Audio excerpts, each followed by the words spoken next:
La CNPS et son portail e.cnps.ci et Activa Assurance, passionnément client, vous offrent RTI Money. Bonsoir à tous et bienvenue dans RTI Money, votre magazine consacré aux banques, aux assurances, aux finances et à votre argent. Et ce soir, comme désormais tous les mercredis soirs, je ne suis pas seule, je suis accompagnée par mon équipe de chroniqueurs et je commence par Soraya qui va nous dire ce qu'elle a pour nous ce soir. Alors aujourd'hui, Justine, je vais vous parler des applications de commande et de livraison de gaz à domicile. À domicile, c'est-à-dire que vous rentrez à la maison. Exactement, je m'incruste totalement chez vous.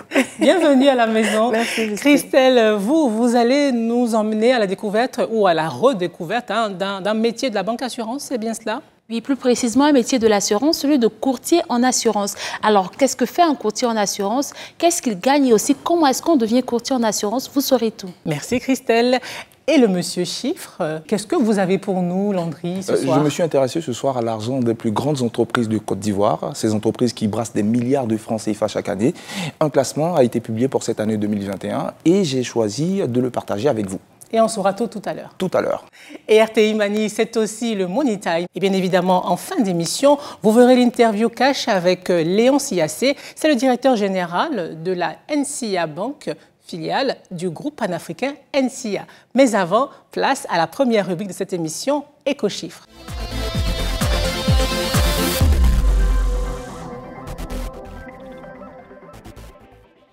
Alors Landry, qu'est-ce que vous nous avez réservé cette semaine? Un top 20 des plus grandes entreprises de Côte d'Ivoire. C'est le premier du genre qui a été réalisé par un site d'information économique et financière qui fait autorité dans les 8 pays de l'UEMOA. Ils se sont basés sur les chiffres d'affaires de l'année 2019. Et sans surprise, nous avons la société ivoirienne de raffinage qui est en tête de ce classement avec un chiffre d'affaires qui s'élève à 1355 milliards de francs CFA. La société ivoirienne de raffinage est la première entreprise industrielle en Côte d'Ivoire. Elle a été créée depuis les années 1962 par le gouvernement ivoirien avec le concours de groupes pétroliers internationaux. Donc aujourd'hui, elle produit jusqu'à 3,8 millions de tonnes de pétrole raffiné par an. On sait que ces dernières années, elle a connu de grosses difficultés, mais malgré tout ça, elle maintient le cap. Bravo à la CIR, j'ai envie de tout à dire. Fait. Et en deuxième position, oui, nous avons la compagnie ivoirienne d'électricité, la CIE, qui détient le monopole de la distribution de l'électricité sur toute l'étendue du territoire, avec un réseau d'abonnés de plus de 2 millions. Elle s'affiche à cette deuxième place avec un chiffre d'affaires de 666 milliards de francs CFA. Et en troisième position, nous avons une entreprise de télécommunications, Orange Côte d'Ivoire, avec un chiffre d'affaires de 481 milliards de francs CFA. Il est de loin le leader dans ce secteur avec des abonnés qui sont estimés à plus de 14 millions d'abonnés. Et il y a une grande diversité d'entreprises apparemment dans ce classement? Tout à fait. Vous avez vu dans le classement, il y a la société ivoirienne de raffinage, nous avons une entreprise d'électricité, la CIE, nous avons la télécommunication, oui. Il y a même aussi les secteurs agricoles qui sont concernés. Il y a aussi une brasserie qui fait même partie en fait de ce classement. Toutes les entreprises sont concernées par le classement. Il suffit simplement de mettre les données à disposition et aussi d'être implanté ici en Côte d'Ivoire. Merci Landry. Et maintenant, c'est l'heure de notre rubrique le 24 heures avec pour découvrir ou redécouvrir un métier. C'est parti.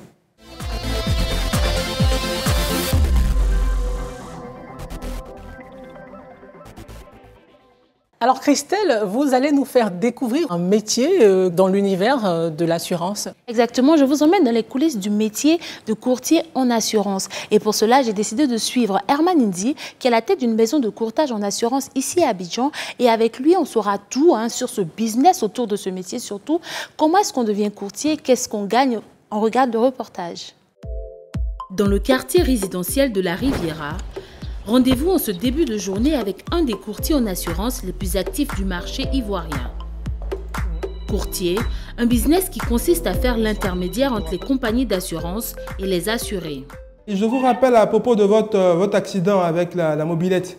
Ce matin-là, Herman Ndi doit gérer un sinistre, un accident de moto dont a été victime un de ses clients.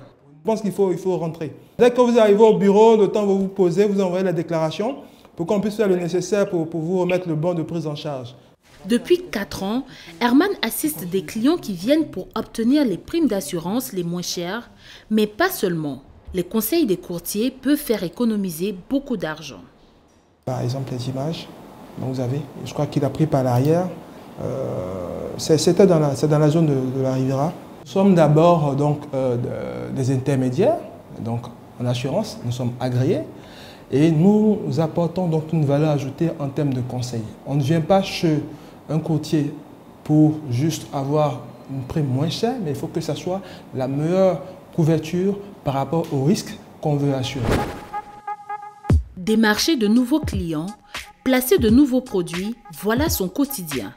Et pour démarrer cette activité, le courtier doit justifier d'une garantie financière d'au moins 10 millions de francs CFA.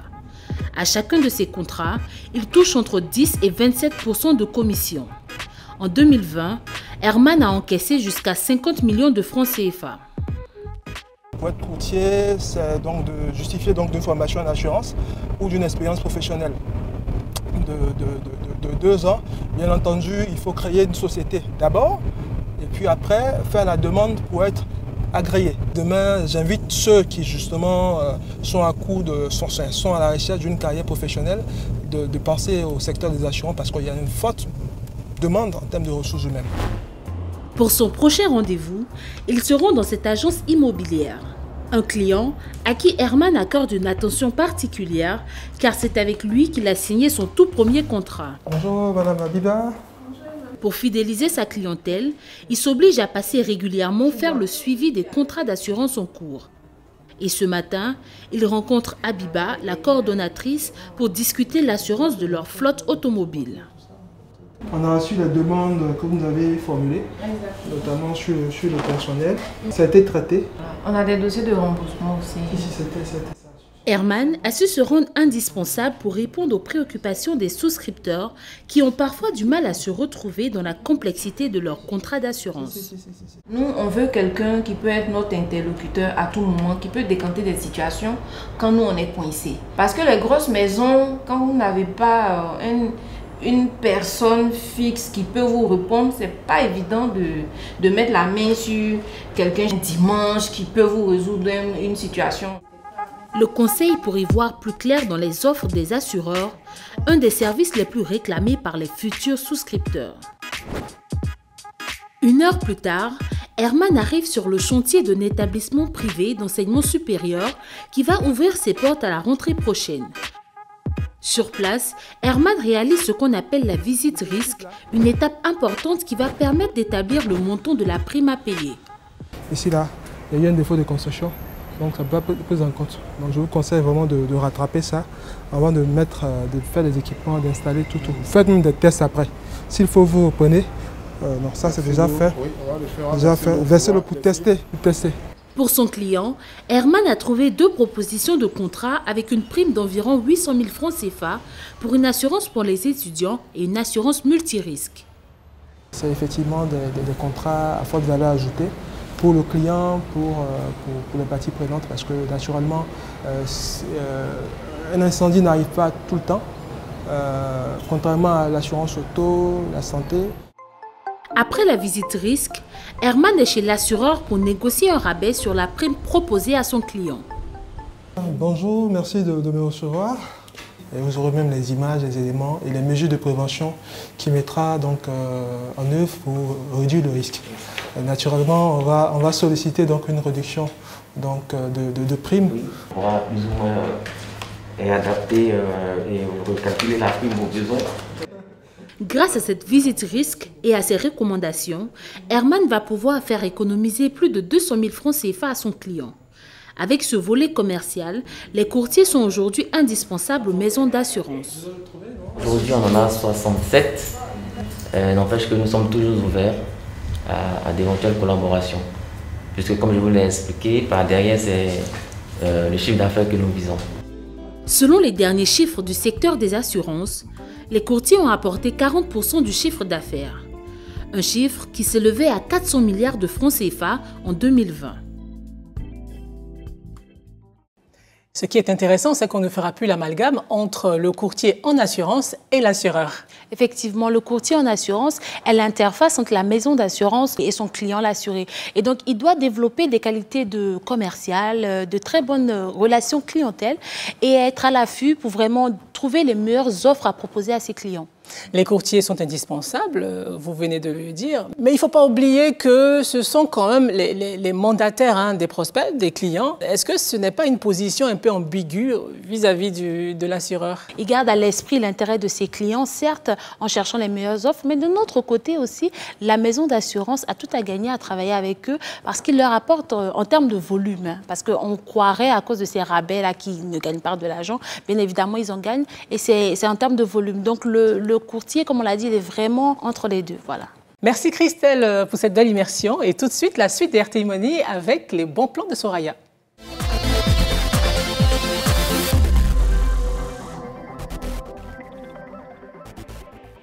Alors Soraya, vous avez dit que vous rentrez chez nous à la maison. Alors, on vous oui, c'est ça. Alors Justine, ma trouvaille de la semaine, ce sont des applications de commande et livraison de gaz à domicile. C'est-à-dire que vous pouvez rester dans le confort de votre maison et vous faire livrer du gaz. Alors, vous avez 2 applications sur le marché qui vous permettent justement d'avoir ce service. Et avec celle-ci, par exemple, on a un large choix de bouteilles de gaz et on choisit notre bouteille de gaz, on choisit le type et le format de bouteille, le nombre de bouteilles qu'on veut. On choisit ensuite la date de livraison et l'heure de livraison et on est livré la journée même. Alors, c'est vraiment innovant comme application, vraiment. Le coût de la bouteille de gaz dépend du format. Est-ce que ça n'a pas une incidence, ce service-là n'a pas une incidence justement sur ce coût-là? Les entreprises qui sont derrière ces applications de commande et livraison de gaz à domicile, elles ne vendent pas le gaz, mais elles le livrent. Elles sont donc obligées de s'aligner sur le prix du gaz du marché, qui est de 5 200 francs CFA à 5 500 pour les bouteilles B12 que l'on retrouve dans la plupart justement des cuisines. Et donc, votre facture sera composée du prix de la bouteille de gaz plus du prix de la livraison qui varie de 500 francs CFA à 2000 francs CFA, dépendamment de là où vous habitez, mais aussi de l'application que vous utilisez. Un autre avantage aussi que j'aimerais bien souligner, c'est le fait que lorsque vous commandez une bouteille de gaz et que le livreur vient chez vous, il a la possibilité, si vous le souhaitez, d'installer justement la bouteille de gaz à la maison et de récupérer vos bouteilles vides. Est-ce qu'ils sont vraiment formés pour manipuler des marchandises dangereuses? Alors, si vous vous posez cette question, Justine, je vous invite à regarder cette image. Les livreurs sont formés par des spécialistes de la gestion de produits dangereux. Après, bon, c'est vraiment pas toutes les entreprises qui le font, alors n'hésitez pas à contacter le service client de l'entreprise que vous utilisez pour savoir est-ce que votre livreur est habilité vraiment à vous installer la bouteille de gaz. Et souvent aussi, même, il y a des ménages qui ont des difficultés même pour avoir du gaz à proximité, donc se faire livrer le gaz. Moi, je valide, quoi. Et outre les applications, il y a aussi justement la possibilité de contacter, de joindre des entreprises avec un simple coup de fil. Elles vous livrent votre bouteille de gaz. Elles sont en général en partenariat avec des distributeurs de gaz qui travaillent avec des stations-service ou alors elles ont des entrepôts où elles stockent des bouteilles de gaz. Là aussi, c'est très pratique et c'est facile à utiliser. Merci Soraya. Merci Landry, merci Christelle. C'est l'heure pour moi de vous dire au revoir et on se retrouve la semaine prochaine. Mais RTI Money se poursuit dans quelques instants après la page pub.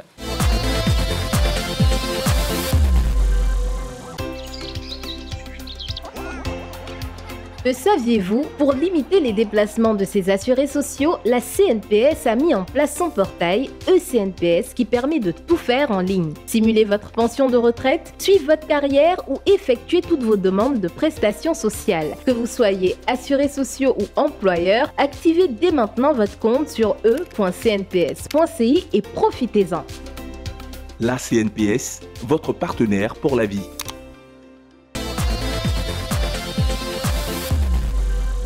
Vous suivez RTI Money et vous faites bien, car dans quelques instants, je recevrai pour vous Léon Siassé, directeur général de NCA Bank Côte d'Ivoire. On parlera avec lui d'acquisition, de financement des PME, mais pas que.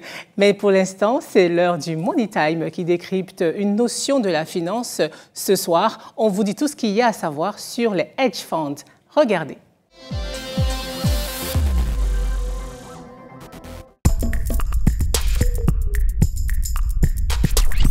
Faire gérer son argent par des professionnels pour le faire fructifier. Voici à l'origine le but d'un hedge fund. A priori, rien de plus banal qu'un fonds d'investissement classique. D'ailleurs, hedge fund signifie littéralement fonds de couverture. Au départ, il permettait aux investisseurs de se couvrir contre les risques de la bourse.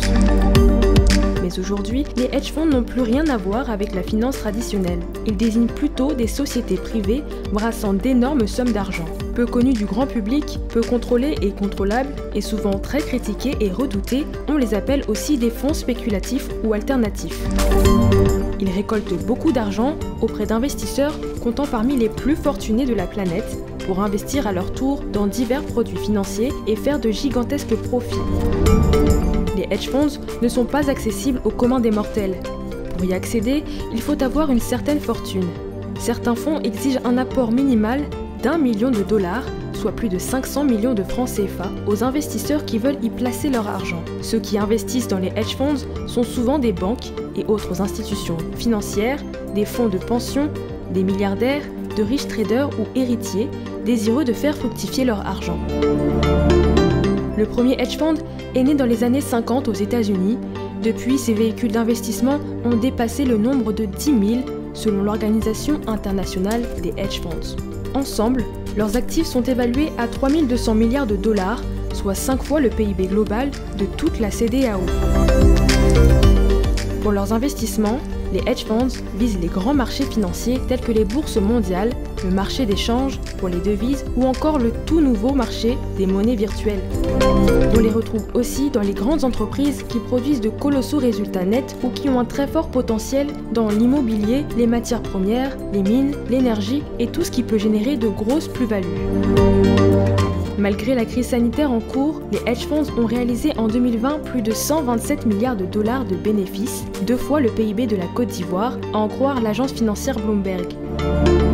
De quoi faire rêver les acteurs financiers. Toutefois, les hedge funds enregistrent également des pertes extraordinaires à cause du caractère volatile des marchés financiers et d'énormes risques qu'ils prennent. Une des chutes les plus retentissantes concerne Archegos Capital Management, un hedge fund américain qui a sombré en mars 2021 après avoir effectué de mauvais placements. Le hedge fund a entraîné dans sa chute plusieurs banques, comme Credit Suisse, qui a essuyé à elle seule une perte estimée à 5,4 milliards de dollars, selon le célèbre quotidien britannique Financial Times. Des pertes qui entachent la réputation des hedge funds et suscitent la méfiance des acteurs financiers. En Afrique de l'Ouest, peu de hedge funds se présentant comme tels ont été répertoriés sur les marchés financiers. En 2018, Obara Capital a inauguré en Côte d'Ivoire le premier hedge fund de l'UMOA. Mais plus au nord du continent, ces fonds prospèrent dans les économies méditerranéennes ou dans les grandes économies d'Afrique australe pour le bonheur ou le malheur d'investisseurs qui aiment jouer gros en prenant de gros risques.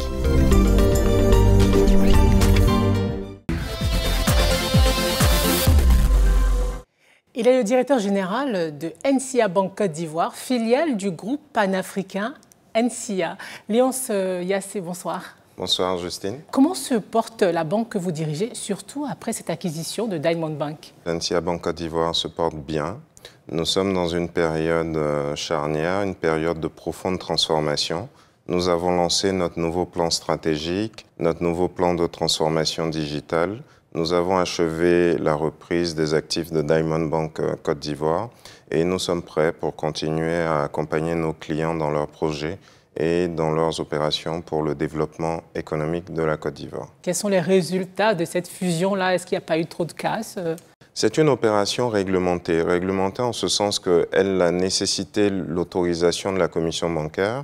Il a fallu également obtenir l'autorisation du CREPMF. Donc, les gendarmes de la bourse. De la bourse. Ces deux autorisations ont été obtenues au cours du second semestre 2020 et l'opération s'est dénouée effectivement début 2021 et je suis content de dire qu'il n'y a pas eu de casse. Les clients se retrouvent, ils ont été répartis dans le réseau bancaire NCA Banque Côte d'Ivoire, les opérations ont été reprises, les clients ont été équipés en moyens de paiement NCA Banque Côte d'Ivoire, ils ont été bien accueillis dans leur nouvelle famille bancaire et je peux dire que pour le moment tout se passe bien. Quel a été l'apport de NCA, surtout dans un contexte de crise sanitaire envers les PME? Dans cette période, nous avons pris des initiatives, je citerai l'opération de titrisation, qui nous a permis de lever des financements dédiés justement à la poursuite des opérations de prêt en faveur des PME. Nous avons pris d'autres initiatives qui nous ont permis de mettre en place des mécanismes de sûreté pour mieux accompagner les PME qui, on doit le dire, bien souvent ne sont pas en capacité de produire les garanties demandées par les établissements bancaires. Ça pouvait constituer un frein. Donc nous avons cherché un élément de contournement, un élément de solution, et cela s'est traduit par des partenariats avec la SFI notamment, pour avoir une garantie de portefeuille au bénéfice des PME. On est allé plus loin, on ne peut pas parler de financement des PME sans regarder en direction de l'État. On a donc signé une convention avec l'État pour garantir des conditions de faveur aux PME remplissant un certain nombre de conditions. Les taux d'intérêt sont fonction du potentiel de l'entreprise, des risques qui sont pris par l'établissement bancaire, de la qualité de la gestion, la qualité des garanties. Quand on remplit un certain nombre de conditions, on a la possibilité d'être financé à des taux très attractifs et je peux vous dire que nos clients PME sont plutôt satisfaits des conditions que nous leur réservons. Et on est à combien à peu près? On est entre 7% et 9%. Il y a deux secteurs qui sont particulièrement représentés. Il y a celui de la promotion immobilière et il y a celui de BTP, construction et autres services. Restons sur le secteur immobilier. Qui est-ce que vous accompagnez précisément? C'est les acquéreurs, c'est les promoteurs, c'est qui? Nous avons une présence qui est d'abord en direction des promoteurs immobiliers. Nous avons financé 22 promoteurs immobiliers à l'occasion de 104 opérations de financement pour un montant cumulé de 215 milliards. Et nous finançons donc les acquéreurs pour les opérations de promotion immobilière et nous finançons également beaucoup l'investissement locatif résidentiel. On a financé un peu moins de 6 000 logements durant cette période. Ce n'est pas une activité sans risque. J'allais y arriver. Vous avez révélé dernièrement dans la presse ces 23 milliards de créances douteuses. Déjà, qu'est-ce que ça veut dire? C'était important de le dire parce que tout le monde nous dit il faut faire plus. Ce que vous faites n'est pas assez. Donc déjà, il fallait tordre le cou à cette information qui n'était pas bonne. Donc quand on parle de créances douteuses et litigieuses, c'est des créances pour lesquelles les bénéficiaires de prêts ont été momentanément ou définitivement défaillants dans l'incapacité d'honorer leurs engagements vis-à-vis de la banque. De rembourser. De rembourser. Comment c'est possible? Il n'y a pas de conditions préalables il y a des conditions. Au décaissement? Il y a une sélection qui se fait. Maintenant, une opération peut avoir été bien montée et des éléments imprévus peuvent survenir qui ont pour conséquence de décaler les projections. Et dans ce cas-là, le promoteur peut se retrouver dans l'impossibilité de faire face à ses engagements.